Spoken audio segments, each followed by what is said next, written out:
Let us eradicate complacency and denial. It will never happen to me mentality. Our goal is to educate and mobilize resources to disaster risk reduction by staying prepared. Disasters may strike at any time, some without warnings.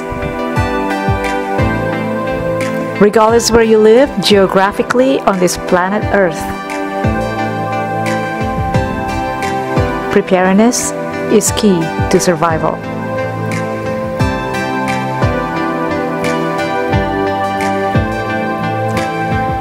Preparedness starts with you.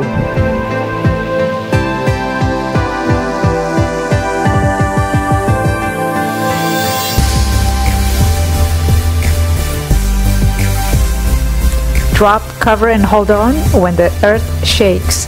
Taking the proper actions such as drop, cover, and hold on can save lives and reduce the risk of injury. Everyone, everywhere should learn and practice what to do during an earthquake, whether at home, work, school, or traveling. In most situations, you will reduce your chance of injury if you drop where you are onto your hands and knees. This position protects you from being knocked down and also allow you to stay low and crawl to shelter if nearby.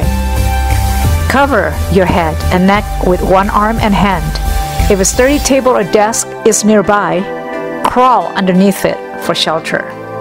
But if no shelter is nearby, crawl next to an interior wall, away from windows, away from glasses, and stay on your knees. Bend over to protect any vital organ. Hold on until shaking stops under shelter. Hold on to it with one hand and be ready to move with your shelter if it shifts. If there's no shelter, hold on to your head and neck with both arms and hands. You must practice this at any time you have. How are you staying prepared for the next disaster? Let's practice what to do if no table or desk is nearby. When you feel shaking, immediately drop down onto your hands and knees. An earthquake is less likely to knock you over in this position, and you're a smaller target for anything falling or flying. Then, cover your head with your arms. Clasp your hands around your neck. Bend over to protect your vital organs.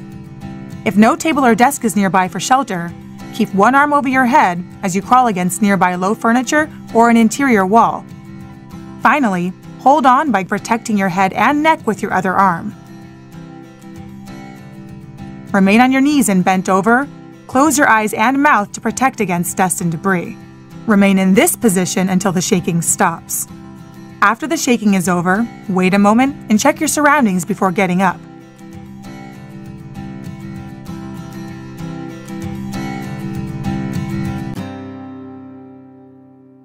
Let's practice what to do if a sturdy desk or table is nearby.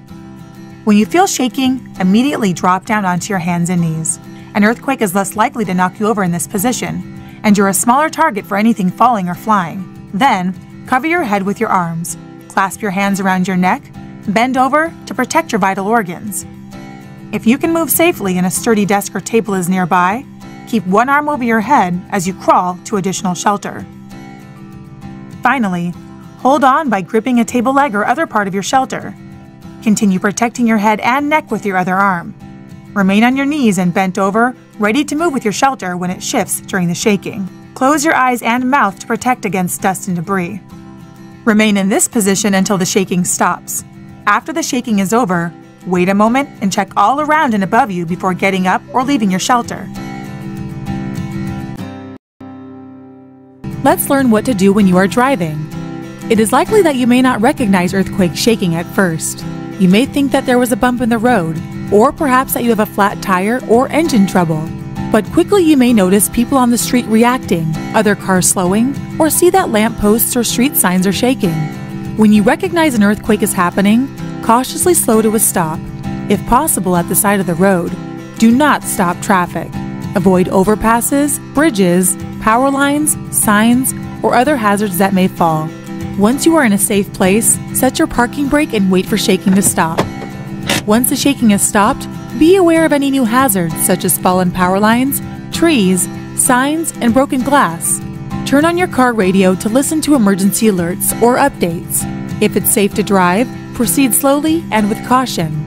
If a power line has fallen on your car, call 911 and stay inside. Wait until a trained emergency responder comes and provides further instruction. Do not touch windows or doors or any metal surfaces. Do not try to exit your vehicle. Finally, if you are near the coast after shaking reduces, follow tsunami evacuation route signs. If there are no signs, head inland or to high ground. If the road is blocked by debris or traffic, leave your car and walk. Let's practice what to do if you're in a bed during shaking. Earthquakes can happen anytime, anywhere, but when they occur while you are asleep, they can be especially startling. Never get out of bed during shaking. Some of the most common injuries following an earthquake are tripping on items that have moved or cutting your feet on broken glass or other objects. Before the next earthquake, keep a pair of shoes and a flashlight in a bag tied to your bed so that the bag does not move during shaking, making it easy for you to access it when the shaking is over. The bag will also prevent broken glass or other objects from getting into your shoes. If you are in a bed and feel shaking, turn onto your stomach. Protect your head and neck with a pillow. Be sure to place your hands on the part of the pillow that covers your head and neck. Close your eyes and mouth to protect against dust and debris.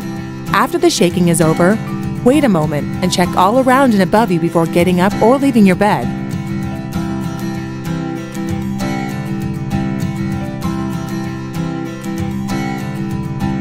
Carefully reach for the bag you tied to your bed that contains shoes and a flashlight. Remove the flashlight first and turn it on. Then put on your shoes. If you feel that it's necessary to evacuate quickly from where you are, then do so with caution. Be sure to take your grab-and-go kit. If you do not evacuate, improve safety by caring for those who are injured, identifying and resolving chemical spills, gas leaks, electrical problems, or other hazards, and being prepared for aftershocks. Let's learn what to do when you're near the shore. Along the shore of the ocean, you are at risk for a tsunami. Tsunamis are most often created by large undersea earthquakes or landslides that shift the water up or down, sending out waves in all directions. When these earthquakes are far away, there can be several hours before waves arrive. But when large earthquakes happen just offshore of your location, waves may arrive in a few minutes. In this situation, there are natural warning signs of a potential tsunami. One such sign is feeling strong earthquake shaking near the shore. Whether you are at the beach or in a building, immediately drop down onto your hands and knees. An earthquake is less likely to knock you over in this position, and you are a smaller target for anything falling or flying. Then, cover your head with your arms, clasp your hands around your neck, bend over to protect your vital organs. Finally, hold on. Remain on your knees, close your eyes and mouth to protect against dust and debris. Remain in this position until the shaking stops. Other natural warning signs of an imminent tsunami are seeing the ocean rise or fall unusually far, or hearing a loud roar from the ocean. So whether you feel strong shaking or observe these other signs, immediately evacuate as a tsunami may be on its way. If you are in a designated tsunami zone, follow evacuation signs to a safe place. If there are no signs, get to high ground or inland, away from the water, as far as possible. Walk quickly rather than drive to avoid traffic, debris, and other hazards. You might also be safe going to a high floor of a sturdy structure. Unlike a tsunami from a nearby earthquake, a tsunami created by a distant earthquake may not arrive for several hours. It's important to know the first wave is usually not the largest and most dangerous. The danger can last for hours, sometimes days. In this situation, the National Weather Service will issue warnings that are transmitted from your local emergency management department, tsunami sirens, broadcast media, and weather radios. If you receive a tsunami warning and are near the shore, follow the directions of emergency officials. If ordered to evacuate, take your emergency kit and get to high ground or inland, away from the water, as far as possible. Once you reach a safe place, stay there. A tsunami is a series of waves, and the first one is not always the largest. Ocean currents can be dangerously strong, especially in harbors and coastal rivers. Do not leave your evacuation area until you hear from officials that it is safe. Learn more about